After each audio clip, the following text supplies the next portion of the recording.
Hi everyone. इस video में हम कॉल बैक हेल को फिक्स करेंगे, जो कि हमने लास्ट वीडियो के पहले वाले वीडियो में देखा था। तो वहाँ पे हमने क्या यूज़ किया था, XHR। तो हमें अगर मल्टीपल कॉल्स करनी होती थी, एक के ऊपर एक डिपेंडेंट कॉल्स, तो हम कॉल बैक्स का यूज़ कर रहे थे। और हमारा जो कॉल बैक के अंदर कॉल बैक के अंदर कॉल बैक, ऐसे एक कॉल बैक हेल क्रिएट हो रहा था, नेस्टेड कॉल बैक्स। तो उसी को हम एक बार इस वीडियो में फिक्स करेंगे। यहाँ पर हम लोग यूज़ करेंगे प्रोमिसेस, हम लोग कॉल बैक्स नहीं यूज़ करेंगे। तो अपने स्क्रीन पे आ जाते हैं। ये वो वाला कोड था जो कि हमने लिखा था। तो अगर आपने कॉल बैक हेल वाली वीडियो नहीं देखी है तो आपको ये वीडियो नहीं समझ आएगी। आपको कॉल बैक हेल वाली वीडियो पहले देखनी है, तब फिर ये वीडियो समझ में आएगी। तो एक यहाँ पे प्रोजेक्ट है, ये वही प्रोजेक्ट है, वही कोड है पूरा जो कि हमने कॉल बैक हेल की वीडियो में लिखा था, पूरा कोड। तो ये वही पूरा कोड है। मैं यहाँ पे थोड़ा सा चेंज कर देता हूँ। लेट्स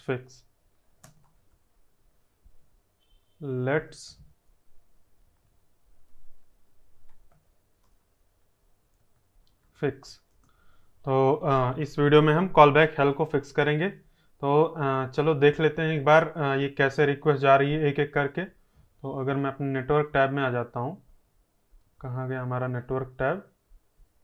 तो ये है हमारा नेटवर्क टैब, और ये देखो एक एक करके रिक्वेस्ट जा रही है। अब हम इसको फिक्स करेंगे प्रोमिसेस का यूज़ करके। तो चलो देखते हैं कैसे फिक्स होगा। तो अभी मैं क्या करता हूँ, इस पूरे कोड को कमेंट कर देता हूँ। मैं यहीं पे ऐसे कमेंट कर दूंगा, और यहाँ पे हम कॉल बैक को नहीं एक्सेप्ट करेंगे। कॉल बैक की हमें ज़रूरत नहीं है, हम प्रोमिसेस यूज़ करेंगे। और यहाँ पर मैं एक प्रॉमिस क्रिएट करूँगा। हमने प्रॉमिस क्रिएट करना लास्ट वीडियो में समझा है, तो आपको वो पता होना चाहिए प्रॉमिसेस कैसे क्रिएट करते हैं। तो यहाँ पे हम लिखेंगे कॉन्स्ट प्रॉमिस, या कोई भी नाम दे सकते हैं, लेकिन मैं प्रॉमिस नाम दे रहा हूँ।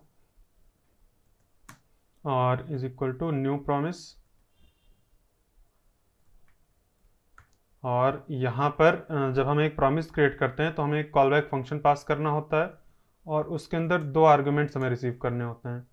एक का नाम होता है रिजॉल्व। नाम हम कुछ भी दे सकते हैं, लेकिन इस फर्स्ट वाले फंक्शन को कॉल करेंगे तो हमारी प्रॉमिस रिजॉल्व हो जाती है, और दूसरे वाले को अगर कॉल करेंगे तो हमारी प्रॉमिस रिजेक्ट हो जाती है। ये सब कुछ हमने लास्ट वीडियो में देखा था। तो अभी मैं क्या करूँगा, ये जो इवेंट लिसनर हम ऐड कर रहे हैं इस पर मैं यहाँ पे ऐड करूँगा। और ये कॉल बैक तो हमें अब हम पास नहीं कर रहे हैं, तो हम इसको कॉल भी नहीं करेंगे। हम इसके अंदर रिजॉल्व करेंगे, यानी कि हम यहाँ पे इवेंट लिसन लगा देंगे अपने प्रॉमिस के अंदर ही, जब प्रॉमिस क्रिएट कर रहे हैं। और यहाँ पे हम बता देंगे जब डेटा आ जाएगा तो रिजॉल्व कर देना। एक बार मैं कंट्रोल Z करूँ तो यही कॉल बैक को मैं चेंज करके रिजॉल्व कर देता हूँ। तो अभी क्या होगा, जैसे ही डेटा आएगा हमारा ये रिजॉल्व हो जाएगा। ये ऐड इवेंट लिसनर हमने लगा दिया है, तो जैसे ही डेटा आएगा ये पूरा फंक्शन कॉल होगा, और फिर कॉल होगा जैसे ही ये हमारा प्रॉमिस रिजॉल्व हो जाएगा। और हम यहाँ से रिक्वेस्ट सेंड करने के बाद रिटर्न कर देंगे प्रॉमिस। तो बस इतना करना है। अभी हमने रिजेक्ट वाले केस को नहीं हैंडल किया है, तो रिजेक्ट वाले केस को भी हैंडल कर लेंगे। अभी देखते हैं कैसे करेंगे। तो अभी के लिए मान लो कि हमारा प्रॉमिस रिजॉल्व ही होगा, रिजेक्ट नहीं होगा, तो हम इसको रिजॉल्व करवा रहे हैं। तो जैसे ही हमारा प्रॉमिस क्रिएट होता है ये पूरा कोड रन होता है। ये जो यहाँ पे हमने कॉल बैक डाला है प्रॉमिस के अंदर, ये पूरा का पूरा कोड रन होगा, इवेंट लिसनर अटैच हो जाएगा, और इवेंट लिसनर अटैच होके अपना हमारा कोड आगे बढ़ जाएगा, एक प्रॉमिस क्रिएट होके मिल जाएगा, और फिर हम रिक्वेस्ट भेज देंगे और प्रॉमिस को रिटर्न कर देंगे। तो अब चलो हम इस फंक्शन को कॉल करते हैं, कॉल करके देखते हैं क्या होता है। तो अगर हम इस फंक्शन को कॉल करें, मैं लिखता हूँ मेक HTTP रिक्वेस्ट, और फिर गेट रिक्वेस्ट है ये, और यहाँ पर ये वाला URL डाल देंगे कॉपी करके। मैं यही पूरा URL डाल देता हूँ। तो बस हमें यहाँ पे दो ही पैरामीटर्स पास करने हैं। मैं यहाँ से कट करके एक बार मैं कंसोल में अपने आके पेस्ट करके रन करता हूँ। तो जैसे मैं एंटर करूँगा देखना, तो हम यहाँ पे एक प्रॉमिस आ जाएगा। ये देखो प्रॉमिस आ गया। अब ये प्रॉमिस जब क्रिएट हुआ था तब पेंडिंग था, लेकिन अभी हम ओपन करने जा रहे हैं तो फुलफिल हो चुका है, यानी कि डेटा भी आ चुका है। अगर हम यहाँ पे देखेंगे तो सारा डेटा आ गया है। अब ये काफ़ी मस्त चीज़ है, अगर हम यहाँ पे लिखें तो ये पूरा रिप्लेस होके एक प्रॉमिस बन जाएगा, और हमें पता है हम प्रॉमिस के ऊपर डॉट देन लगा सकते हैं। तो हम यहाँ पे लिख सकते हैं डॉट देन, और यहाँ पे हमें डेटा मिलेगा, तो डेटा का नाम हम यूजर्स डेटा रख देते हैं, यूजर्स डेटा हो गया ये। और फिर यहाँ पर हम कंसोल लॉग करते हैं एक बार डेटा को, यूजर्स डेटा को। तो ये देखो हमें यूजर्स का डेटा मिल रहा है, और यहाँ पे हमने कॉल बैक का यूज नहीं किया है, हमने प्रोमिसेस का यूज किया है। और जो हमारा इतना फंक्शन का कॉल था, जब ये कॉल होगा तो हमें मिल जाएगा एक प्रॉमिस, क्योंकि हमने यहाँ से रिटर्न करवाया है प्रॉमिस। तो प्रॉमिस क्या होता है? प्रॉमिस एक ऑब्जेक्ट होता है जिसके ऊपर हम देन मेथड लगा देते हैं। तो देन मेथड तब कॉल होता है जब हमारे प्रॉमिस की वैल्यू रिजॉल्व होती है। और ये सब कुछ जो ट्रैकिंग है, कब रिजॉल्व हो रहा है, कब रिजेक्ट हो रहा है, ये सब कुछ ट्रैकिंग हमारे मेन थ्रेड में नहीं होती है, ये सब बिहाइंड द सीन्स होती है। ये ब्राउज़र का खुद का थ्रेड होता है, वहाँ पे वो ट्रैक करता रहता है कि उसकी फुलफिल्ड वैल्यू, मतलब प्रॉमिस जो रिजल्ट नहीं, प्रॉमिस स्टेट है, वो चेंज हो रहा है कि नहीं। जैसे उसका प्रॉमिस स्टेट चेंज होगा, वो देन के अंदर जो कॉल बैक हमने पास किया था उसको कॉल कर देगा, वो स्टोर करके रखता है अपने पास। और वो डायरेक्टली नहीं कॉल करता है इस कॉल बैक को, वो पहले माइक्रो टास्क क्यू में भेजता है, फिर माइक्रो टास्क क्यू हमारे जावास्क्रिप्ट के कॉल स्टैक में भेजता है। ये सब कुछ हमने लास्ट वीडियो में जब प्रॉमिसेस पढ़ा था तब एकदम अच्छे से देखा था। तो ऐसे ही यहाँ पे काम हो रहा है और सही है। तो अभी ये तो एक रिक्वेस्ट हो गई, ठीक है, समझ आ रहा है।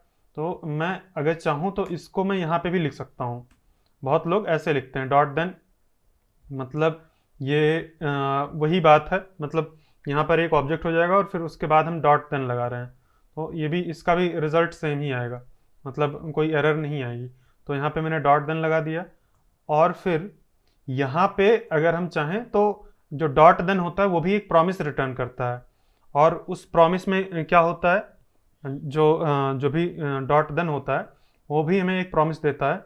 तो अगर हम चाहें यहाँ पे भी डॉट देन लगा सकते हैं, डॉट देन, ये मैं डॉट देन लगा देता हूँ। और फिर यहाँ पे अगर मैं एक बार देखूँगा डेटा क्या है, तो ये होगा अनडिफाइंड, क्योंकि हमने यहाँ से कुछ रिटर्न नहीं किया है। तो ये देखो अनडिफाइंड आ रहा है। अगर हम यहाँ से चाहें तो कुछ रिटर्न कर सकते हैं, तो हम यहाँ से चाहें तो खुद प्रॉमिस रिटर्न कर सकते हैं। तो अगर हम कोई प्रॉमिस रिटर्न करेंगे तब वो वही प्रॉमिस को रिटर्न कर देगा।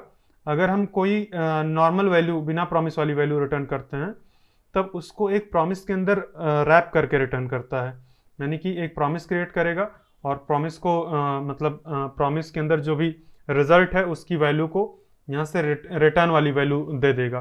तो हम यहाँ से एक प्रॉमिस रिटर्न करते हैं। चलो देखते हैं कौन सा प्रॉमिस रिटर्न करते हैं। हम इसको कॉल करेंगे, दूसरी कॉल, ठीक है, हम दूसरी कॉल करेंगे जहां पर हम ये मैं मेक HTTP रिक्वेस्ट करूंगा, और ये जो मेक HTTP रिक्वेस्ट है ये पूरा एक बार फिर से हमें ये प्रॉमिस देगा। तो मैं यहाँ पे रिटर्न लगा सकता हूँ, मैंने यहाँ पे एक रिटर्न लगा दिया है। तो अब ये पूरा प्रॉमिस जो कि यहाँ से रिटर्न होके आएगा, अब मैंने ये दूसरे URL पे यहाँ पे वो किया है, यहाँ से मैंने यूजर्स डेटा का यूज करके उसकी आईडी फेच की है, फर्स्ट यूजर की आईडी लेके मैंने रिक्वेस्ट भेज दी है एक बार दोबारा से। और जब रिक्वेस्ट भेजेंगे तो ये पूरा एक प्रॉमिस बन जाएगा, जो भी ये मैं फंक्शन कॉल है, और हम उसको रिटर्न कर दे रहे हैं इस देन से। तो यहाँ पर वो मतलब यहाँ पर ये पूरा वो वाला प्रॉमिस बन जाएगा। अब उसके ऊपर हम डॉट देन लगाएंगे, यानी कि इस डेटा के अंदर हमें पोस्ट्स का डेटा मिल जाएगा।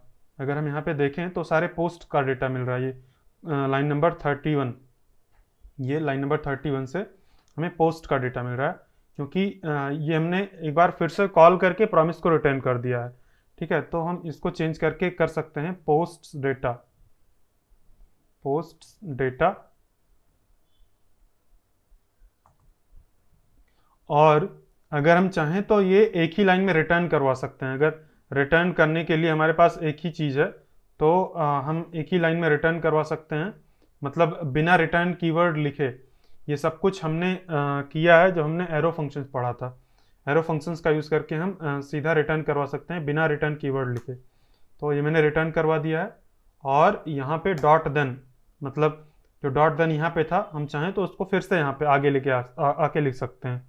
तो मैंने यहाँ पे लिख दिया है। अब यहाँ पर हमें पोस्ट्स का डेटा मिल रहा है, तो अब हम चाहें तो हम फिर से एक बार मेक HTTP रिक्वेस्ट कर सकते हैं। पोस्ट के अंदर जो कमेंट्स थे सारे, हमने कमेंट्स को फेच किया था ना, तो मैं कमेंट्स को एक बार रिक्वेस्ट भेज देता हूँ यहाँ से, और मैं सीधा यहाँ से रिटर्न कर दूंगा ऐसे ही। इसको इम्प्लिसिट रिटर्न बोलते हैं, ठीक है। तो हम इम्प्लिसिटली रिटर्न कर देंगे, और ये फिर से एक बार फेच करेगा। जैसे ही हमारा यूज़र्स का डेटा आएगा, ये यूज़र्स का डेटा आएगा, तो यहाँ पे पोस्ट का डेटा फेच कर लेंगे, और जैसे ही पोस्ट का डेटा आएगा हम कमेंट्स का डेटा फेच करके रिटर्न कर देंगे इस देन के अंदर से। तो ये पूरा रिप्लेस होके, ये पूरा एक्सप्रेशन रिप्लेस होके बन जाएगा एक दूसरा प्रॉमिस, ठीक है। तो उस पर हम फिर से डॉट देन लगा सकते हैं। तो हम फिर से यहाँ पे डॉट देन लगा देंगे, और फिर यहाँ पर हमें मिल जाएगा कमेंट्स डेटा।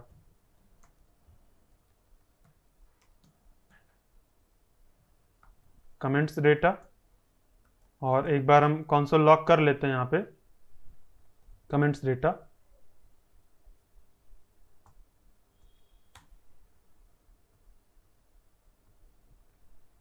तो ये देखो, ये आ गया हमारा कमेंट्स का डेटा। अब इस कमेंट डेटा के अंदर हम एक बार फेच करते हैं इस डेटा को, यूज़र के डेटा को। एक कमेंट का एक यूज़र होता है, कोई यूज़र तो एक कमेंट को करता है। तो यहाँ पे अगर हम कमेंट्स देखेंगे, एक कमेंट को खोलेंगे, तो उसके अंदर एक यूज़र रहेगा, उसकी आईडी रहेगी। तो हम इस यूज़र के डेटा को फेच कर रहे थे। तो अब ये देखो, यहाँ पर हमें लगाना है, ये यहाँ पर हमें करना है इसको, ये फेच, और यहाँ पे एक ब्रैकेट लगा देना है, और फिर से हम यहाँ पे डॉट देन कर सकते हैं, डॉट देन, और फिर यहाँ पे हम यूज़र डेटा कर सकते हैं, यूज़र डेटा, और यहाँ पे हम कंसोल लॉग कर देंगे यूज़र डेटा को। तो हमने जो ये कॉल बैक हेल वाला कोड था उसको चेंज करके एकदम से इस तरह से हमने कर दिया है।